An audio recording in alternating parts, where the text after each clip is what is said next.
Hello, I'm Janice Nadeau, and I'm very interested in what happens in families like ours when a family member dies. And some years ago, like 1985, I developed this model to try to show people like you, like me, what happens when a family member dies.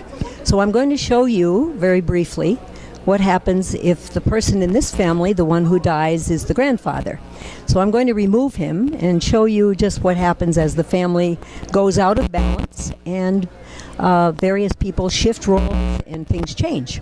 So I'm going to take Grandpa off the mobile here and put him down and then show you what happens to the grandmother and to the middle generation where the son and the daughter-in-law are, and then at the bottom of this mobile are the children and a puppy, and I'll show you how things change.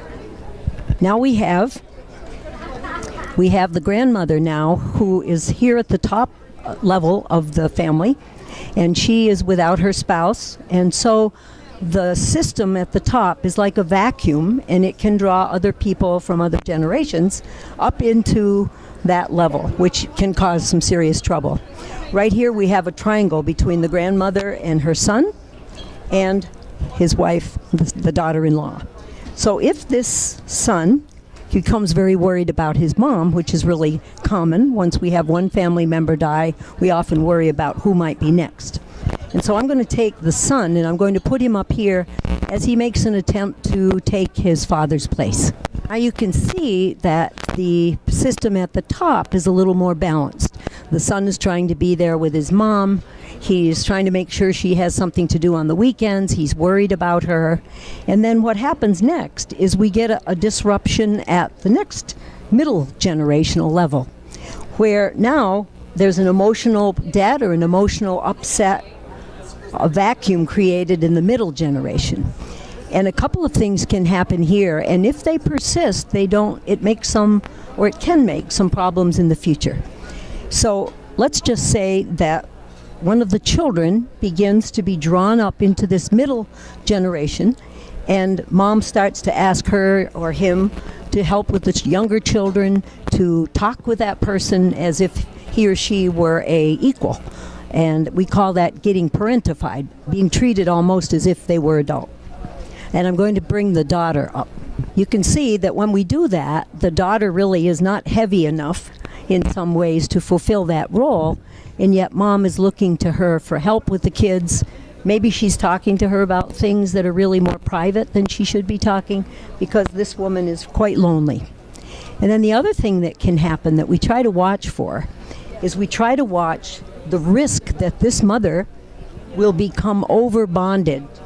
She might become very emotionally dependent on this child, who then becomes what we call like mom's emotional Blankie. And that's something that we try not to have happen. And so when we go back to the beginning, we have some kind of an idea that there's things that we can do right away after Grandpa dies that will help the family system from getting so disturbed.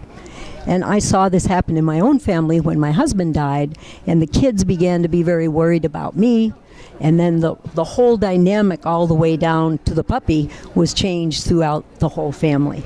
So I'm going to show you exactly what, if something different had happened at the top, the whole system would have stayed more in balance.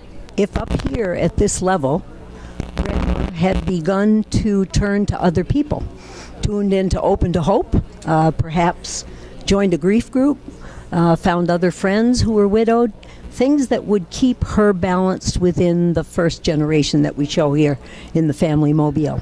So the learning from this is that whenever someone dies, we need to get that system balanced on the level where it occurs, and to think about what can the widow do to keep the rest of her family more healthy as she goes through her bereavement and as they become more and more concerned for her or for us. And so it's just a little bit of a picture, a visual picture of how families change and what we can do to keep a healthy family so that as the grief proceeds, everyone keeps their healthiest possible place that they can in the family system. I hope something about that is helpful to you and that maybe you see your own way. We've used puppy dogs and kitties and various things to balance the system again, to make the kids feel as if they're special and that they still can be kids, that this marriage stays intact, and that Grandma gets the kind of support that she needs. That's just one family scenario. I hope it helps somebody. Thank you.